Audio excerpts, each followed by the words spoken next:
रोज नए नए मुद्दे तलाशे जा रहे हैं।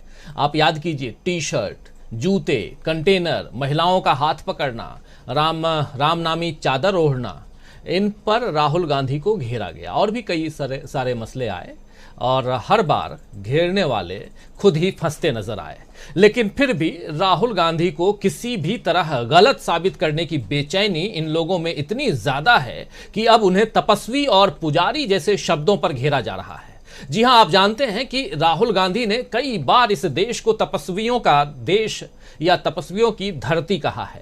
वे भगवान शिव को सबसे बड़ा तपस्वी बताते हैं। इस देश के मेहनतकश वर्ग यानी किसान मजदूर को तपस्वी बताते हैं राहुल गांधी, जो किसी भी मौसम में दिन रात काम में जुटे रहते हैं।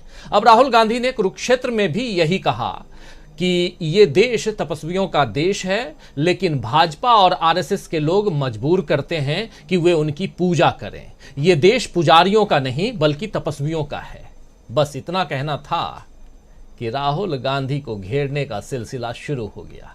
आइए जरा सुन लेते हैं उनकी जुबानी राहुल गांधी ने क्या कुछ कहा था। थोड़ा लंबा है लेकिन सुनना जरूरी है।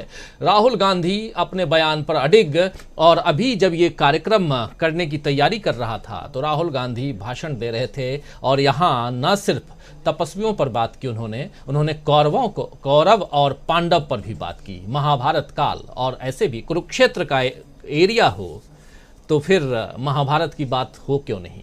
लेकिन जो अभी आपको बाइट सुना रहा हूं ये कल की बाइट है। क्या कुछ राहुल गांधी तपस्या पर कह रहे हैं, जरा सुन लीजिए।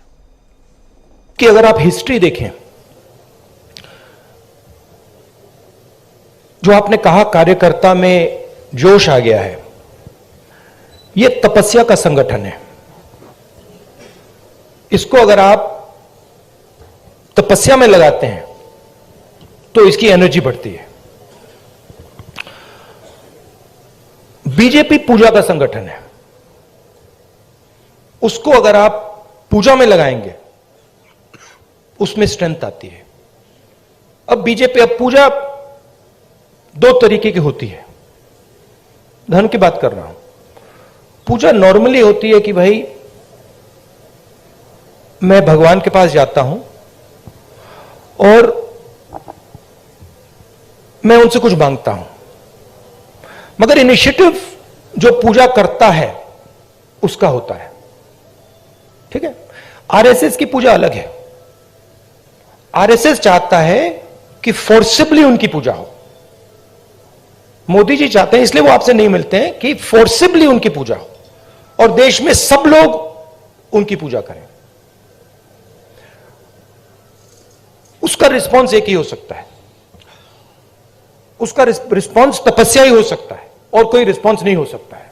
इस देश में तपस्या की रिस्पेक्ट होनी चाहिए, स्किल्स की रिस्पेक्ट होनी चाहिए, काम की रिस्पेक्ट होनी चाहिए। कांग्रेस पार्टी यह कहती है, हिस्टोरिकली यह कहा है, और बीजेपी कहती है, आरएसएस कहती है कि नहीं भैया, तपस्या की कोई रिस्पेक्ट नहीं होनी चाहिए।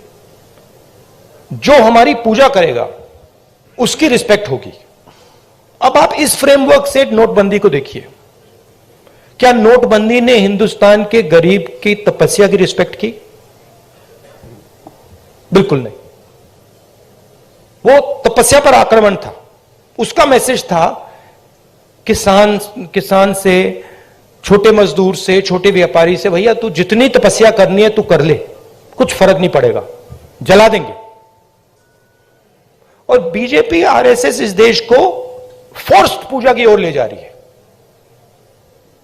धन का प्रयोग करके, इंस्टीट्यूशंस को कैप्चर करके, लोगों को डरा के, आप लोगों को डरा के, वो आपसे कह रहे हैं भैया तपस्या मत करो। आपसे कह रहे हैं आपकी जो तपस्या है, जो सच्चाई मतलब आपको अपने टेलीविजन स्क्रीन पे डालनी है, वो मत करो, मार देंगे, हमारी पूजा करो। इसीलिए प्रधानमंत्री जी आपके सामने नहीं आ सकते, क्योंकि उसमें आपकी तपस्या की झलक दिख जाएगी, कहीं ना कहीं से कोई सवाल पूछ जाएगा। तो ये लड़ाई है पूजा और तपस्या के बीच में। हमारा संगठन तपस्या का है, और अगर हमारे संगठन में कमी है तो तपस्या की कमी थी, और उस यात्रा ने इसको क्लियर कर दिया है कि यह तपस्या का संगठन है, वो पूजा का संगठन है। उनका वो काम है, हमारा ये काम है। तो दोस्तों, अपने बयान में राहुल गांधी ने कहीं भी पुजारियों की आलोचना नहीं की है, बल्कि ये बताया है कि कैसे बीजेपी पूजा करने पर मजबूर करती है। राहुल गांधी का आशय बीजेपी की दबाव वाली राजनीति से था, मगर उनकी बात को फिर से गलत तरीके से प्रचारित किया जा रहा है ताकि उनकी छवि हिंदू विरोधी बनाई जा सके, बताई जा सके। वैसे भी जब से राहुल गांधी को अयोध्या से आशीर्वाद मिला है, बीजेपी परेशान हो गई है। राहुल से उनके बयान के लिए माफी की मांग युवा तीर्थ पुरोहित महासभा से जुड़े उज्जवल पंडित ने की है। हालांकि इससे देश में जो कुछ गलत हो रहा है वो सही नहीं हो जाएगा। बीजेपी समर्थक जितना चाहें राहुल गांधी को घेरने में लगे रहें, देश के कई गणमान्य नागरिक लेकिन ये देख रहे हैं कि इस यात्रा का असली उद्देश्य क्या है, और इसीलिए वो राहुल गांधी के साथ आ रहे हैं। कल पूर्व army chief general Deepak Kapoor इसमें शामिल हुए। इस पर भी बीजेपी नेता बौखला गए, और आज किसान नेता राकेश टिकैत ने राहुल गांधी के साथ मुलाकात की। हालांकि टिकैत यात्रा में साथ नहीं चले, मगर उनका राहुल गांधी से हाथ मिलाना ही काफी कुछ बयां कर जाता है। राकेश टिकैत ने मुलाकात के बाद, राहुल गांधी से जो मुलाकात हुई है उसके बाद ट्वीट करके इसकी जानकारी दी। ये ट्वीट देखिए, फुल स्क्रीन ले आइए, इसको नीचे के जो फोटोग्राफ्स हैं वो भी दिखाइए। ये कह रहे हैं कि आज हरियाणा के जनपद अंबाला में राहुल गांधी जी से मुलाकात की और किसानों की समस्याओं पर चर्चा की। चर्चा में छत्तीसगढ़ में चल रहा नवा रायपुर किसान आंदोलन, हिमाचल व राजस्थान और अन्य राज्यों के किसान मुद्दों को लेकर संवाद किया। राहुल गांधी से फाइनली मिलने के लिए किसान नेता पहुंचे, किसानों की टीम पहुंची, टोली पहुंची, जिसमें राकेश टिकैत इस टोली को लीड करते हुए नजर आए। और उधर कल रविवार को महाराष्ट्र के कोल्हापुर में एनसीपी चीफ शरद पवार ने राहुल गांधी की जमकर तारीफ की, और उन्होंने क्या कुछ कहा जरा आपको बताता हूं। उन्होंने कहा तो बहुत कुछ, लेकिन ये आपके स्क्रीन पर कुछ चीजें लेके आ रहा हूं। कह रहे हैं कि राहुल गांधी नेशनल लेवल पर सभी विपक्षी दलों को एक साथ ला सकते हैं। राहुल गांधी ने दिखा दिया है कि वो कड़ी मेहनत करने के लिए तैयार हैं। राहुल गांधी के प्रति लोगों का नजरिया बदला है। वो आने वाले भविष्य में विपक्षी दलों के बीच आम सहमति बनाने में मदद करेंगे, ये कह रहे हैं। उसके बाद कह रहे हैं शरद पवार, जो एनसीपी नेशनल कांग्रेस पार्टी के जो चीफ हैं, वो कह रहे हैं, नेशनलिस्ट कांग्रेस राष्ट्रवादी, उसके जो चीफ हैं वो कह रहे हैं शरद पवार की सत्ताधारी पार्टी ने भारत जोड़ो यात्रा की शुरुआत में राहुल गांधी का मजाक उड़ाया था। यानी बीजेपी के लिए कह रहे हैं यह यात्रा भाजपा द्वारा उनकी इमेज खराब करने का जवाब साबित हुई है। लोगों का रुख उनके लिए बदला है। उन्होंने यह भी स्पष्ट कर दिया है, यानी राहुल गांधी ने यह भी स्पष्ट कर दिया है, साफ कर दिया है कि वो कड़ी मेहनत करने के लिए तैयार हैं, क्योंकि कन्याकुमारी से कश्मीर तक पैदल यात्रा करना आसान नहीं है, लेकिन वो ये काम कर रहे हैं। भारत जोड़ो यात्रा, ये आगे देखिए, भारत जोड़ो यात्रा सिर्फ कांग्रेस पार्टी तक सीमित नहीं है, बल्कि इसमें अन्य सियासी दलों, संगठनों और महात्मा गांधी की विचारधारा के समर्थक भी शिरकत कर रहे हैं। इस यात्रा को आम आदमी से भी सहयोग मिल रहा है। बड़ी संख्या में आम लोग भी इस यात्रा में शामिल हो रहे हैं। तो ये बात कह रहे हैं शरद पवार कि ये बातें बहुत कुछ कहती हैं। इस पर भी चर्चा करेंगे दोस्तों, बहुत कुछ है आज चर्चा के लिए। तपस्वी राहुल गांधी पर बवाल क्यों, हम लिख रहे हैं और समझने की कोशिश। तपस्वी राहुल गांधी क्यों लिख रहे हैं ये, अगर आप राहुल गांधी के अभी से थोड़ी देर पहले जो हम बाइट सुना रहे थे, उस बाइट को ध्यान से अगर आप सुने होंगे तो आप समझ गए होंगे कि क्या कुछ और क्यों हम यहां कह रहे हैं राहुल गांधी तपस्या की धरती क्यों भारत को कह रहे हैं, और यहां तपस्या करने वाले लोगों और पूजा करने वाले लोगों में फर्क वो बता रहे हैं। लेकिन कुछ पुजारी वर्ग जो हैं वो इससे नाराज भी नजर आ रहे हैं। खैर, राहुल गांधी के बयान हो और उसमें कुछ लोग नाराज ना हो तो फिर राहुल गांधी नहीं होते हैं। चलिए चर्चा को आगे बढ़ाते हैं दोस्तों, और समझने की कोशिश आज न्यूज पॉइंट में करेंगे कि किस तरह जय जवान जय किसान का नारा भारत जोड़ो यात्रा में सच होता दिख रहा है। कैसे अलग अलग समुदायों के लोग राहुल गांधी से जुड़ रहे हैं, जिससे कांग्रेस मजबूत हो रही है, जबकि बीजेपी अब भी राहुल गांधी की छवि खराब करने की रणनीति से बाहर नहीं निकल पा रही है। तपस्वी बनाम पंडित का बखेड़ा या तपस्वी बनाम पुजारी का बखेड़ा करने से क्या बीजेपी को कोई फायदा मिल पाएगा? इन तमाम बातों पर आज चर्चा करेंगे। और उससे भी इतर सबसे बड़ी बात क्या विपक्षी एकता की सुगबुगाहट तेज हो गई है और उसकी नींव राहुल गांधी ने तो पहले से रख दी है, लेकिन उस पर मुहर लगा दी है शरद पवार ने? ये भी समझेंगे। चलिए, बहुत कुछ है इस पिटारे में। हमारे साथ और बहुत वरिष्ठ साथियों की टोली भी है। देखिए, 6 वरिष्ठ साथी हमारे साथ जुड़े हुए हैं। हमारे साथ पॉलिटिकल एनालिस्ट के रूप में 2 वरिष्ठ साथी जुड़े हुए हैं, मीनू जैन जी हैं और प्रोफेसर अखिल स्वामी जी हैं। आप दोनों का स्वागत करता हूं। और इनके अलावा 4 वरिष्ठ पत्रकार हमारे साथ जुड़े हुए हैं सीधे इंदौर से, जहां प्रवासी भारतीयों का सम्मेलन चल रहा है, सम्मान कार्यक्रम है कल, वहां से जुड़े हुए हैं डॉक्टर प्रकाश हिंदुस्तानी जी हमारे साथ में। हमारे साथ इधर इलाहाबाद यानी अब के प्रयागराज से जुड़े हुए हैं सुनील शुक्ल जी, और उधर छत्तीसगढ़ से जुड़े हुए हमारे साथी डॉक्टर दीपक पाचपोर जी, और इधर दिल्ली से जुड़े हुए हमारे साथी अमलेंदु उपाध्याय जी। आप तमाम वरिष्ठ साथियों का स्वागत करता हूं इस कार्यक्रम में, और स्वागत है आप तमाम दोस्त साथी शुभचिंतक आप सबका जो अब तक जुड़ चुके हैं, जो जुड़ने वाले हैं इस कार्यक्रम में।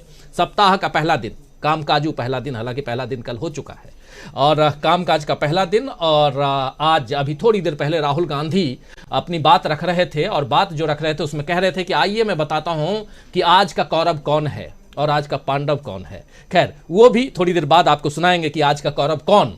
लेकिन उससे पहले तपस्वी राहुल गांधी पर चर्चा क्यों नहीं, ये समझने की कोशिश, और तपस्वी राहुल गांधी पर बवाल क्यों मचा हुआ है, ये जानने की कोशिश करते हैं। तपस्या पर राहुल गांधी जो अभी बात रख रहे थे, प्रोफेसर अखिल स्वामी जी, आपसे ही शुरुआत करना चाहूंगा। और राहुल गांधी की व्याख्या तपस्या पर और पुजारी पर, पुजारियों का एक गुट हो सकता है कि नाराज हो गया हो, क्योंकि ट्रोल आर्मी ने बड़ी मेहनत करके कुछ चीज़ों को सोशल मीडिया पर लाने की कोशिश की, हालांकि उसके बाद वो उस पर एक्सपोज हो गए। बड़ी मज़ेदार चीज़ है अभी कि जितनी बातें आती हैं ट्रोल आर्मी की तरफ से अभी आती हैं, कुछ सेकेंड बाद, कुछ मिनट बाद वो विड्रॉ हो जाता है, क्योंकि उसमें कहीं दम नहीं है। राहुल गांधी बहुत फूंक फूंक के कदम रख रहे हैं, लेकिन जो बात कह रहे हैं तौल के कह रहे हैं। आपसे समझना चाहूंगा कि जो व्याख्या राहुल गांधी ने तपस्या पर दी है उसमें कितना दम है। प्रोफेसर अखिल स्वामी जी। वास्तविकता में जो तपस्या का उच्चतम स्तर है वो होता है स्थित प्रज्ञ होना। स्थित प्रज्ञ होने का मतलब यह है कि आपको लाभ हानि की चिंता ना हो, आपको खुशी और दुखी के बीच में कोई समस्या ना हो, आप हर स्थिति में स्थित प्रज्ञ रहें, आप स्थिर रहें, आप निष्काम रहें, आप स्थित भाव में रहें। तो राहुल गांधी ने वास्तविकता में, अगर राहुल गांधी को आप देखें, आप उनके किसी भी एक्शन को देखें, तो आपको लगेगा कि वो व्यक्ति जो 2004 से लेकर 2014 तक प्रधानमंत्री और मंत्री बन सकता था, और सोनिया जी भी प्रधानमंत्री बन सकती थी, ये लोग स्थित प्रज्ञ की स्थिति में हैं, ये लाभ हानि से ऊपर उठ चुके हैं। ये है सन्यासी का असली लक्षण। अब बात करते हैं, मैंने जैसे एक बार आपके ही एपिसोड इस पे कहा था, एक बार नारद जी ने विष्णु जी से पूछा कि आपका सबसे बड़ा भक्त क्यों है, कि जो नारद जी हैं वो पूजा करते हैं, वो विष्णु भगवान की पूजा करते हैं।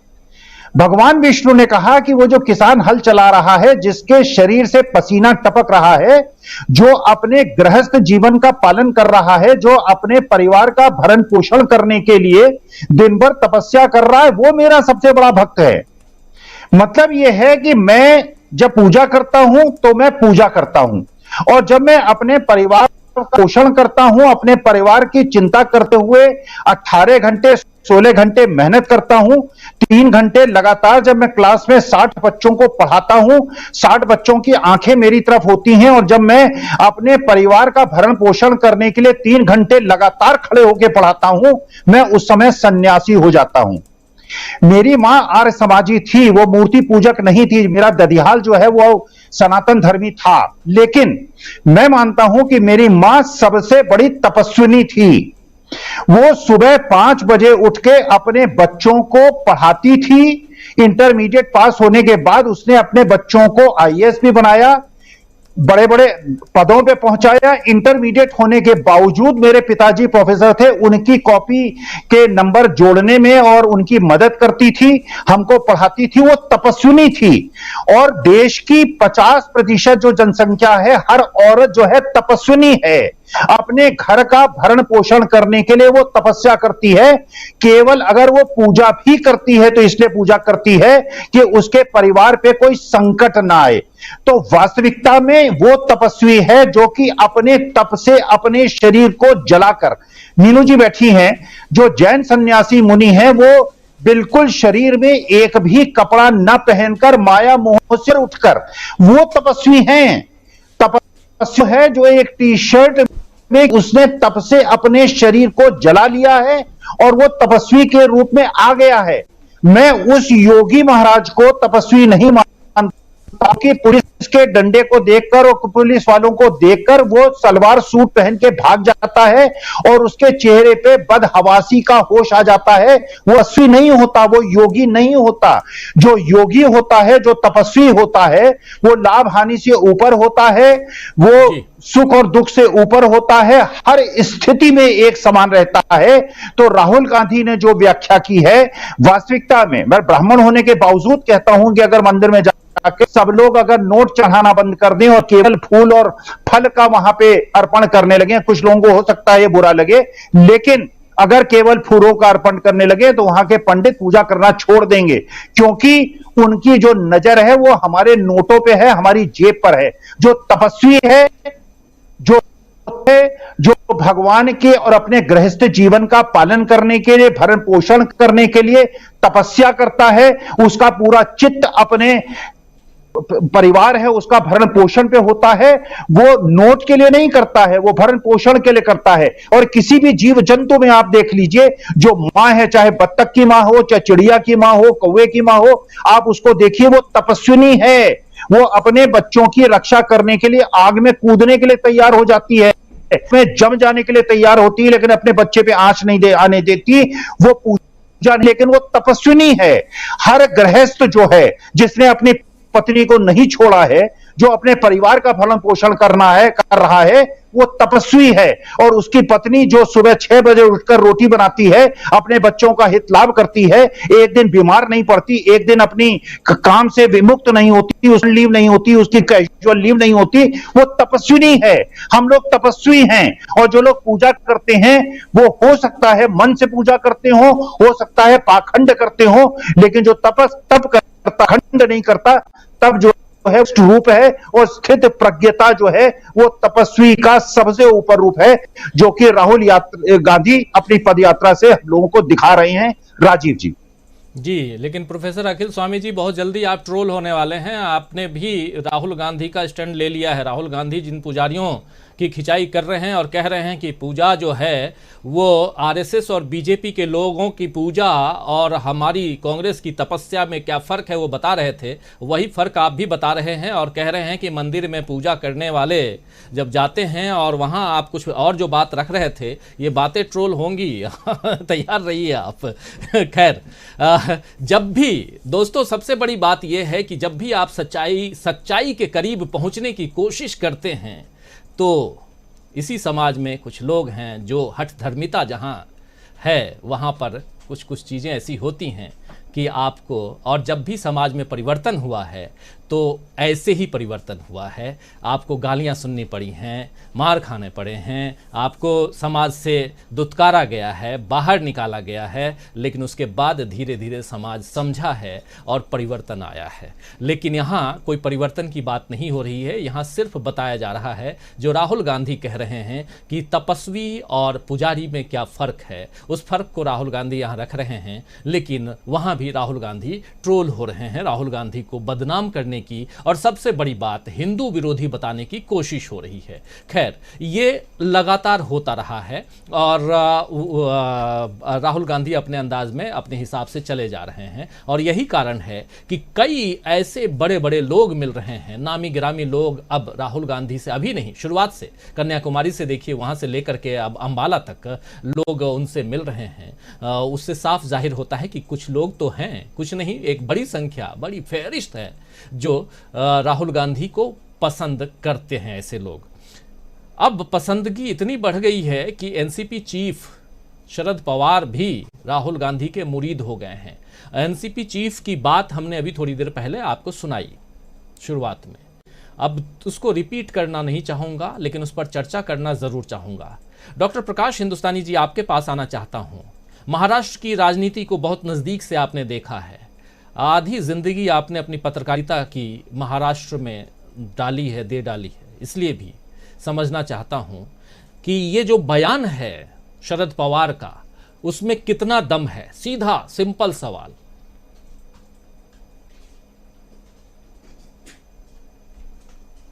अनम्यूट कर लीजिए प्रकाश जी, अनम्यूट कर लीजिए।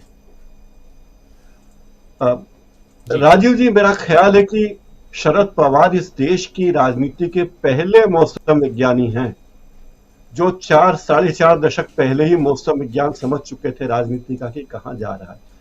और उन्हीं की देखा देखी शरद बिहारी बाबू शत्रुघ्न सिन्हा भी अब उन्हीं के बताए रास्ते पर चल पड़े हैं। दरअसल जिस तरह राहुल गांधी को जन समर्थन मिलता जा रहा है, उसको देखते जिससे नजदीकी आना, नजदीकी बताना स्वाभाविक बनता है, क्योंकि ये लोग जानते हैं कि भविष्य की राजनीति कहां जाने वाली है।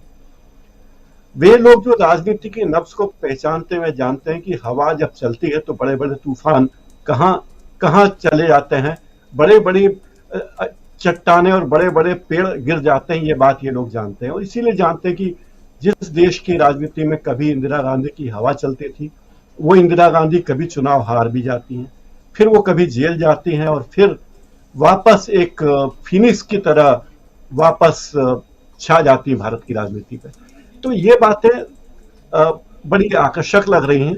दूसरी बात है कि राहुल गांधी जिस परिपक्वता का परिचय लगातार दे रहे हैं, उनकी राजनीतिक बयानों में एक बात भी ऐसी नहीं सुनाई देती जो विवादास्पद हो सकती है या जिसमें कोई लोगों को असहमति व्यक्त कर सकते हैं। एक और चीज, उन्होंने अपने भाषणों में आजकल रूपक, जो नाट्य कला का एक अंग है, रूपक में वो बात करने लगे हैं कौरव पांडव कहाँ हैं, उन्हें पता है कि कुरुक्षेत्र है और कुरुक्षेत्र में क्या बातें करनी चाहिए। तो इन सब बातों का महत्व यह है कि राहुल गांधी परिपक्व हो चुके हैं और उनके पीछे बढ़ते हुए जनाधार को देखते हुए वे सारे लोग जो राजनीति में कहीं ना कहीं किसी पतवार का इंतजार कर रहे थे, उन्हें लगता है कि एक पतवार आ रही है और उस पतवार के सहारे वे अपनी राजनीति में थोड़ा नैया पार कर सकते हैं। और खूब बड़े नेता हैं, दिग्गज नेता हैं, उनके बारे में कोई दो मत नहीं। और 30 साल की उम्र में वो मुख्यमंत्री बन गए थे महाराष्ट्र जैसे राज्य के।